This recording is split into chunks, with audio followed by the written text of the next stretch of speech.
Thank you, Skylar. Thank you all for inviting me here. I was a little skeptical about taking this gig on at first. I didn't know what Skylar had in mind. I didn't know what you had in mind. And I'm always mindful of the Groucho Marx warning that I never want to be a speaker in front of a group that would have someone like me as a speaker. So I was a little reticent about coming, but I am glad I'm here. I don't get to New England very often. This is a real treat. I'm really glad to meet you folks, except there are too many silver and gray-haired people here. We need to get some younger folks in. What I'm going to try and do today is weave together 3 presentations I do, and also I'll be painting broad brushstrokes. So some of this might be very familiar to many of you, but it's with the idea that we need to have a gestalt on these issues of decommissioning, radioactive waste, economic, and all that. And that's really what I'm here to try and do, is to give you the lay of the land from my perspective, from the perspective of the people I work with locally and in Washington, to get to that. So unfortunately, my remarks will probably, in many cases, leave you feeling worse than the remarks from Ray and from Arnie. So I apologize for that in advance. Back home, they call my presentations the Davy Downer shows. So we'll do the best we can. I hope to lift you up at the end. Also, a little commercial announcement. There's a table back there with materials which supplement many of the remarks I'll have today and actually have part of the presentation. So make sure you take that before you go today. So I have good news, bad news for you. This is the show for the day is that the nuclear age is over. That's the good news. The bad news is we're now left entering the age of decommissioning. Next. And as we enter that age, it's really important to remember something that a guy a lot smarter than most of us in this room once said, in terms of reality versus, the constructs, the best possible cases. And this certainly got played out in the case of the nuclear age. I'm afraid it may get played out in the context of the age of decommissioning as well, that the way you think things are going to turn out aren't necessarily so. And that's something we always need to keep in mind, but we always need to remind our opposition of that as well, and people we deal with. Next. So as I said, it's a great day. The nuclear age is over, and I'm going to run through a bunch of slides real fast for you to kind of prove it. Go ahead. This is what we have as of today. Only 99 operating, only 450 in the world. Some of you might remember Richard Nixon wanted 1,000 reactors along the coast of California. Well, he's a little short, And the other part of the good news is that while there are reactors that are under construction, there are far more slated for closure worldwide. So I think that's one trend. Next. This is an example of a PowerPoint slide you should never ever use because you can't read it. That's why I put it in here to kind of instruct you folks. But the important part of the slide is that little curve on the right. You'll notice that there's a straight line between 2 parts of the curve, and a smaller portion, smaller group curves off to the right, a larger portion curves off to the left. The ones curving off to the left are the ones that a study at MIT have calculated are going to become unprofitable in the next 10 or 20 years. In other words, 2/3 of the reactors out there will be becoming unprofitable, and we'll get to what that means in a minute here. So another evidence that the nuclear age is over. Fading fast, overruns everywhere, as you'll see in a moment. Small modular designs aren't really working out as planned. And of course, the legendary, we have no place to put the garbage. Next. These are just some more statistics here. Keep going, one more. So here are some of the ones that bit the dust recently. You're probably aware of the $18 billion DC summer disaster that got canceled. Next. And Georgia Power has finally upped its estimate for the Vogtle plants to $27 billion. Next. Duke didn't want to go that far. They pulled out even before I could get numbers up on the slide. So that's good news. And the next one is that the legendary Westinghouse company has totally bankrupted Toshiba as a result of nuclear power, and they're not going to be doing nuclear power anymore as a product. So what does a rugged, individualistic captain of industry, capitalist industry do when confronted with these facts? They of course turn to the government for bailouts, and you guys follow the news, you've seen it happening. We endured it in Illinois recently We see it happening in New York, Pennsylvania, Ohio. They're coming after the bailouts. And even, I can't even keep my slideshow up to date because some of you may be aware that Secretary of Perry has instructed or asked the FERC to institute national bailouts, not just for nuclear plants, but for uneconomic coal plants. You know, so much for capitalism. So, that's what you do in this age of decommissioning. So, now we get to the good stuff. Where are we heading to? So, we'll look at this kind of quick too. Next. This is from the NRC website. They do some things good. This is a pretty good slide, so it gives you an idea where things are. That collection of measles in the middle is Illinois. As Skylar said, we have 11 operating plants, but we also have 3 that are shut down. So we have 14 reactors overall. Currently in the world, if we were a world power, Illinois would be the 10th largest nuclear power on the planet, just behind the United Kingdom and Ukraine. And nobody wants to be behind Ukraine these days. So next. Here's a list of the plants that have already been closed or announced closures and need decontamination and decommissioning. Vermont Yankee and Zion are at the bottom of the list, so that's why I'm here, I guess. Next. So, you know this, the industry has 3 choices.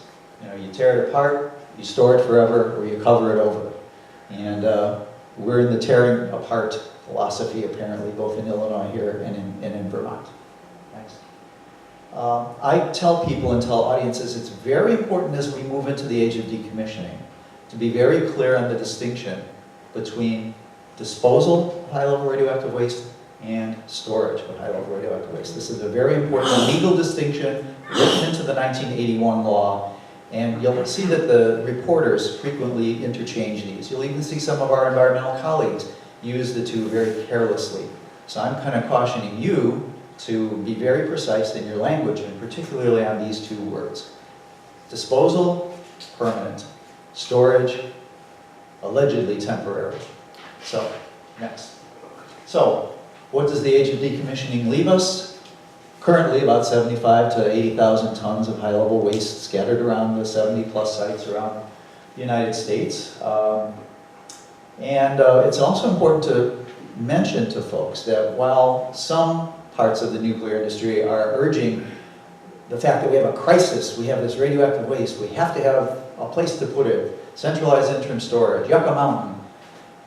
In the very same year, a report was issued by the Nuclear Regulatory Commission saying the wastes are perfectly safe on site for 100 years.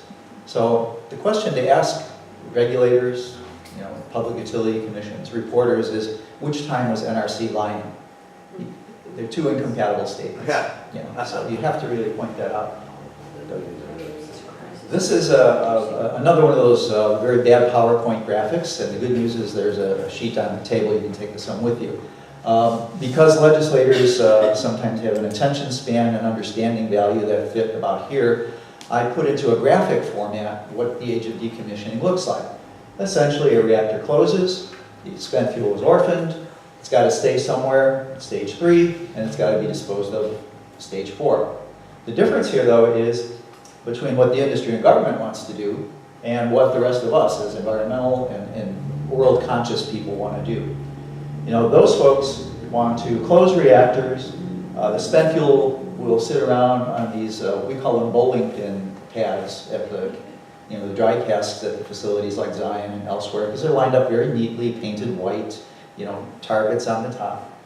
And from that particular configuration, they're supposed to go into indefinite storage somewhere. And as many of you know, the current somewheres under consideration are in West Texas, Southeast New Mexico. And what we point out to our Illinois legislators, this is a little factoid not many people know, was that in 2012, the Oak Ridge National Laboratory ran a computer simulation of what would be optimal locations for centralized interim storage facilities.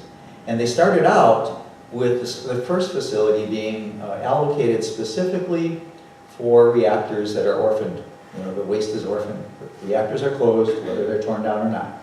So it turns out that when they ran their computer simulation, they would modify different parameters like miles traveled, proximity to population centers, all this kind of stuff.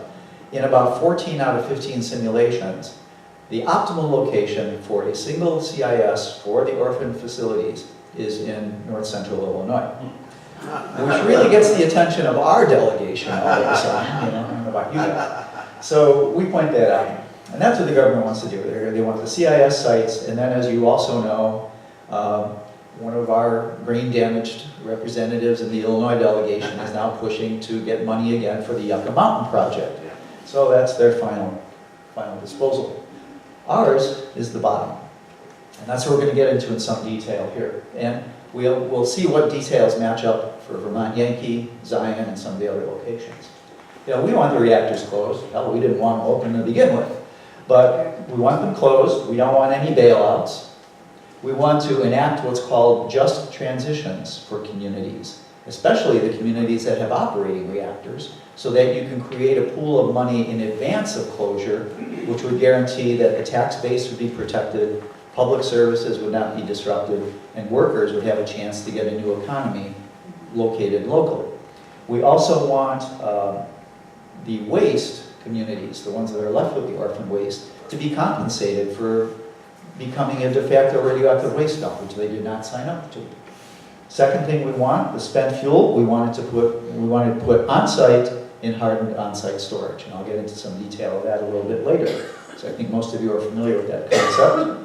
And again, we point out that it's a good idea because the NRC says it can stay there for 100 years that way. Rah, rah. Third phase, the indefinite storage. Well, for us, that drops out. There is no centralized storage. We want hardened on-site storage on-site.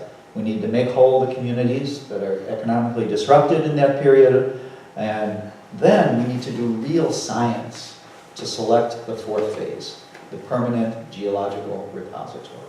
If it is geological, we may not know, but we certainly haven't done science in selecting Yucca Mountain. Okay?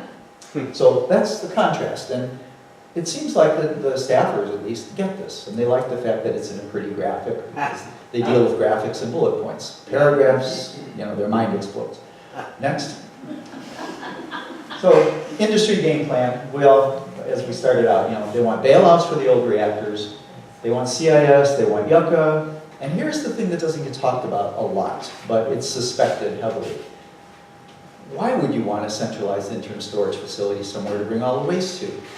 Well, it might be a very convenient location to try and resurrect a reprocessing technology of some kind, because you got all the raw materials coming to you. You can demonstrate to your constituents that, you see, we solved the radioactive waste problem, it's out of your community, bring it on to wherever, and we will reprocess it, which of course is a benign process. Right? Yeah, right. Yeah. So there is a suspicion that reprocessing is a quietly intended focus for the centralized interim storage plants. They want to build new reactors, and of course they want them to be small and modular. This is our plan, and unfortunately it does sound like a temper tantrum, but it is very important that people with conscience, who have some sort of soul and a sense of justice, say no to something that is incredibly stupid and unreasonable. And that's our job. I don't have to tell you that. So we don't want bailouts or CIS or Yucca or reprocessing or new reactors. We have a better plan. So, what's wrong with bailouts? Anybody? Quick? No, I thought so. Okay. Well, for those libertarians amongst you, I know that the whole idea of private enterprise, privately owned companies receiving government largesse is really makes you queasy. But we have to make this point that bailouts are not the way to go, in spite of Commissioner Perry. Next. Decommissioning. Now here's where some of the details come in, and I'll get into this in the second part of the presentation. Over our last 7 or 8 years that we've been dealing with Zion, we have encountered just, again, mind-boggling anomalies, problems, issues that, of course, they just disregard, just like they've disregarded many of your issues here in Vermont. They're somewhat different for our case in Zion than for yours, but overall it's that whole idea of those folks disregard rationality. And so we found, for example, that same as you, there is no transparency, there's nothing independent about either overseeing the site or the process involved. We've resurrected, once again, notions that the GAO has brought up in the past, that the funding formulas that the NRC uses to create the decommissioning pools are inadequate, and they don't match real life in some ways. Beyond that, we found some other financial irregularities which make our state legislators' jaws drop and reveal what they are. For example, the NRC, in spite of the fact that it says money is the key to doing a safe and thorough decommissioning, does not require any vendors doing decommissioning to have an auditor, or do an audit, or subscribe to United States GAAP, General Accounting Practices and Principles. We have a guy running for governor in Illinois now, Chris Kennedy. The name might be familiar. Anyway, when we told this to him, he's a businessman, you know, but we don't require this for $1 billion, $2 billion, $3 billion worth of public money that's been set aside somehow to do decommissioning. You know, the waste issue, that's still unresolved. And interestingly enough, the NRC in some of our proceedings, we kind of peppered them with questions. They can't even demonstrate that the technology and the machinery necessary to do a thorough and safe decommissioning actually physically exists. They talk about what would happen, for example, if you break up the spent fuel pool, you set up the dry casks, and then there's an emergency where you have to deal with the damaged dry cask, move it, or whatever. Well, of course, to do the transfer, you need some sort of wet pool or some sort of thing to protect the workers and the environment. So they claim that they require these things called hot cells. So we asked them at a public meeting, what company manufactures the hot cells? Well, we don't keep a list. Where are they? How many are there? Well, we don't know, but our requirements are such that the utility has to... So we don't even know if the stuff they're requiring exists on planet Earth, okay? It might as well be on the Starship Enterprise for all we know. So these are some of the anomalies we've encountered at Zion. Next. You know, what's wrong with CIS? Lots of things. And again, we have flyers over here, take these with, these are summarized there. But the whole issue of creating yet another place that has to be contaminated and then decontaminated, moving stuff twice, moving into areas of low income, probably racially sensitive areas, you know, Native American sites, in the case of Texas and New Mexico, Hispanic site. You know, it's the whole environmental justice issue all over again. We don't need CIS. So these are the things that we point out. Next. If you haven't seen this, this is a terrific map that Karen Haddon of Texas has provided. And again, it's on the handout back there. Take it with you. This shows the various routes, rail routes primarily, that would be utilized if the site in West Texas, that's that circle towards the bottom there in Texas, were open for a CIS. And as you can see, not only does Illinois have measles, but it seems to have a lot of cocaine tracks and stuff. A lot of rail going through Illinois. It's a real problem for us. So we show these maps. People like pictures, especially legislative staffers. So show them the maps. Next. And again, I already told you about the Oak Ridge report. So move on. What's wrong with Yucca? How many of you have been working on Yucca over the years? Show of hands, anybody? Okay. So you can educate the rest of them any old time. Again, we have a sheet back there and a map about Yucca Mountain. But my two favorite factoids about Yucca, aside from the usual stuff, are the fact that when they actually were doing something that resembled science at Yucca Mountain, they determined that an element called chlorine-36 was found inside Yucca Mountain. Now, there are two sources for chlorine-36 in the universe. One is cosmic ray bursts, which are done in galaxies far, far away and would incinerate the Earth if they accidentally hit us. And the second is thermonuclear weapons tests. And it just so happens there's a location near Yucca Mountain that did those. So the anomaly here is, how did the chlorine get into the mountain? And there are only two choices. Either the Neanderthals were much more sophisticated than we realized, and years ago, you know, somehow got, or Yucca Mountain may have pathways in and out. And if the chlorine-36 can get in, there's a very good chance that over the hundreds, thousands of years, the stuff that's in Yucca Mountain will get out. So that's one factoid we point out. The second one is more recent. Actually, the Secretary of the Air Force has publicly stated in the Nevada press that she believes that Yucca Mountain, if it's enacted the way they're proposing it, could be a national security threat. It would degrade the ability to do simulated air flight missions, and she thinks that would degrade national security. So I think that's kind of interesting, especially for the hardliners, to point out that the Secretary of Air Force isn't pleased with Yucca. And what are you going to do with the chlorine-36? So these are two little things, again, on the fact sheets. Use them when you can.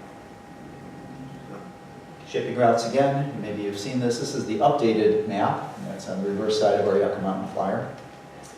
Well, let's skip this one. I think we can figure that out. So here's where we seg into the second part of the presentation. What should we be doing? I was invited in June to do a presentation amongst many, many more distinguished people than myself in New York. Some of you may know Mama Jo Green, and she and others are working on the Indian Point reactor situation, and they're very concerned about decommissioning and what's going to happen there. So she has been convening phone calls every couple of weeks, and she convened this session in June and intends to convene more sessions on decommissioning and the problems that result prior and during and after decommissioning. So she has raised this issue's visibility tremendously in her community. And this is, what you're going to hear now is some of the presentational things that I brought there, given the Zion experience that we had. Things that we saw that are needed, things that are missing, and where do we go?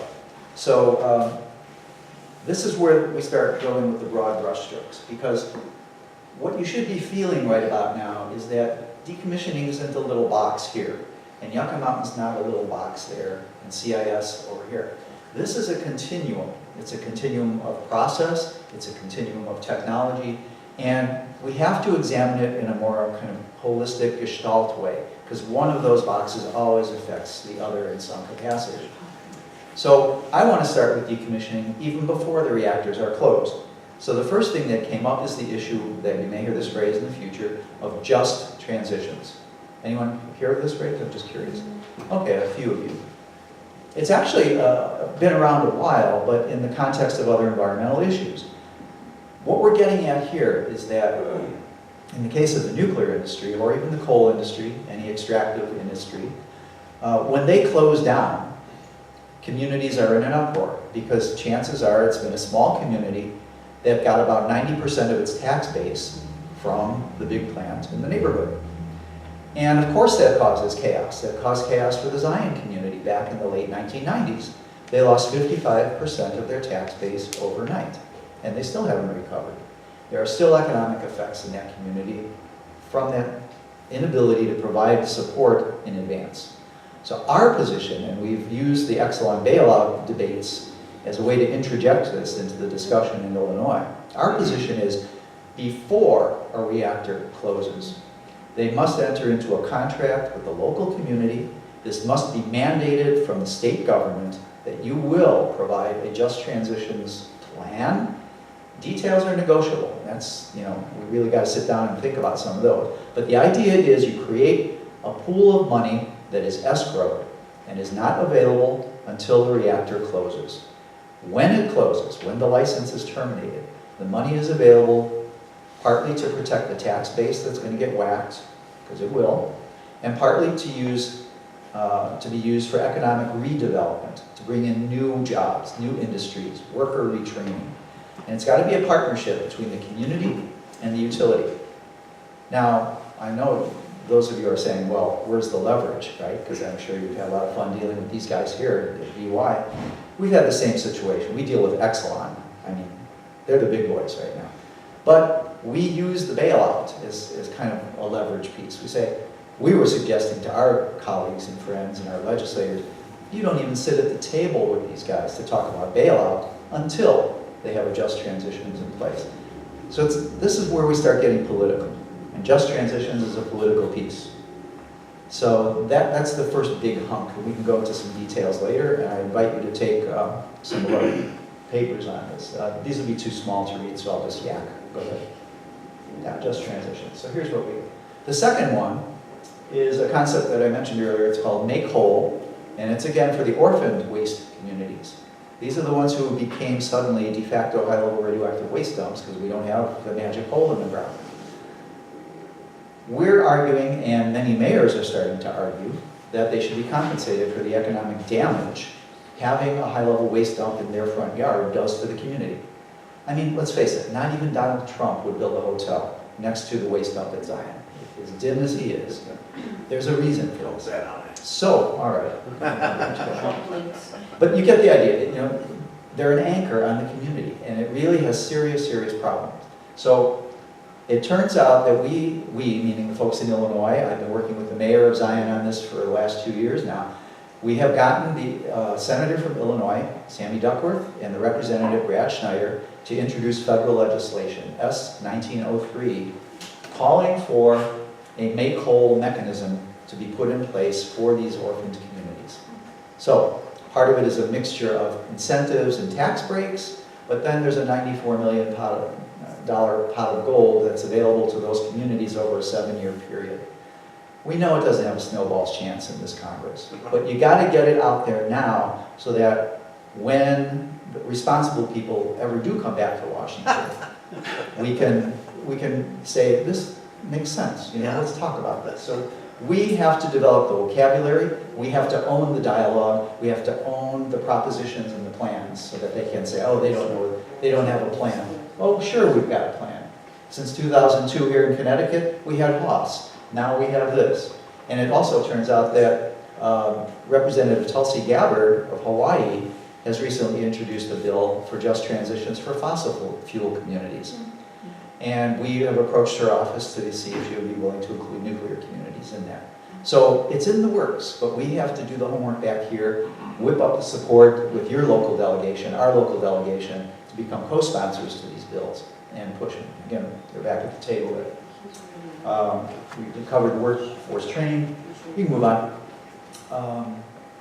And here's a few other things that we're missing that we think need to be tweaked somehow. Congress needs to deal with the fact, or somebody, perhaps at the state level, needs to deal with the fact that none of these decommissionings are very transparent. I gave you the financial ones earlier. There's questions about how money is being used like crazy at Zion, but without adequate documentation, no audits, how can we prove it? So we believe that the state legislatures are the location to begin working on this leverage piece of requiring truly independent, community-based oversight groups. They should be affiliated with a state agency of some kind so that you preserve the ability to FOIA information. If it's totally independent, you lose that capability. So we have to work to make the process more open, more visible. And I already talked about make whole, so you can move on here. So, what do we do with high-level rad waste? Well, as we've said before, we're all in favor of hard and on-site storage, no CIS, no yucca, and a truly scientific-based examination of where do we go from here. Next. You all seen this one before, I'm sure. Here's a schematic of HOS, hardened on-site storage. We do not have this anywhere in the United States at this point. The industry balks, NRC balks. We have to force the issue. And we're working on some ways of making the issue, let's say, hard to say no to. And it has to do with the upgrades in weaponry that's available on the black market. And it also has to do with the fact that very soon, British Airways and other European air firms want to come to the United States using the largest commercial nuclear airliner, the Airbus A380, which has not been factored into any NRC calculations on dry casks. So we may be able to revisit this and leverage hard and on-site storage in a way that we never were before. This is the bad news legislation, HR 3053. Anyone hear about this one, the Shimkus bill? Okay, a few of you have, and again, we have materials at the back. This was introduced by one of our Illinois congresspeople, John Shimkus, who thinks that Yucca Mountain is just a sweetheart place to put high-level radioactive waste. So we are pointing out to the people the many flaws of the past of Yucca. Chlorine 36, Secretary of the Air Force. Another one of my favorites is that before she became the NRC chair, Allison McFarland, a trained geologist, gave a presentation in Illinois about Yucca Mountain, where she announced to the audience that from a geological standpoint, Yucca Mountain fails 2 of the 4 international standards for the safe disposal of high-level radioactive waste. So again, it's not the no nukes kooks saying Yucca won't work. It's a trained geologist who used to head up the NRC. So these are points you can utilize in opposing Yucca Mountain. 3053 also wants the centralized interim storage facilities in New Mexico, et cetera, et cetera. We're opposing that for the transportation reasons primarily, because we think that's a leveraging point. And there are other horror stories in the bill, but unfortunately it's moving on a fast track, and there's a real good chance that it may come up in the next week or two. So we have materials at the back, okay? We ask you to take them. It summarizes the problems with 3053. We ask you to contact your delegation, have them say no. It's counterintuitive. I know folks want to get the high-level rad waste out of your communities as soon as possible. My colleague and friend, Mayor Al Hill of Zion, wants the same thing. But he has the smarts enough to know that even the Blue Ribbon Commission, under its best operating circumstances, is not going to get that waste out for 8 to 10 years. In the meantime, as a mayor, he has a responsibility to his community to fight for the safest storage possible, which we know is hardened on-site storage. So that's the approach that we are using on that with HR 3053. The good news legislation, I wasn't able to get it up in time for my slideshow. As I mentioned, S 1903, which is the make whole legislation in the Senate, and Tulsi Gabbard's just transitions legislation, HR 3671. So, you know, I've used this slide many, many times. When you ask people these very broad, you know, nebulous kind of questions of, would you like safe nuclear power? You're going to get 80% of the American population agreeing to that. But then it's a good idea to listen to another expert who we started out the slideshow with, saying that sometimes, you know, theory and practice don't match up. So I'm going to stop there, see if there are any questions. We can talk later. Please help yourself to the literature. Don't you feel better now? Did I do better than Arnie and Ray? Thank you very much.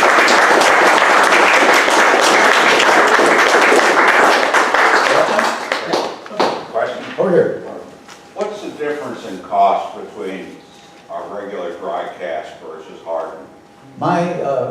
Historically, I've heard it doubles it. Okay? So Now, but let's put that $1 double. million a cast to 2 or something like that? Pardon me? From $1 million per cast to $2 million? Yeah, and it's not even per cask, it's doing per cask, meaning the cask itself may not double in price because it's the same cask. But when you start burning things, separating them out in broader pieces of real estate, it's going to cost more. The other thing we want, though, is active monitoring. I mean, the current proposed monitoring system that the NRC has is a joke. Walk through once a week and do a visual inspection. Oh yeah, I mean that makes no sense at all. So those are the kind of costs that we think need to be factored in. The way we put it though at Zion is, okay, so we double the cost of hardened on-site storage from, what is it, 63 million to 126 million. And they don't want to do it. So what that says to us, that we say back is, so now we know the value of Lake Michigan.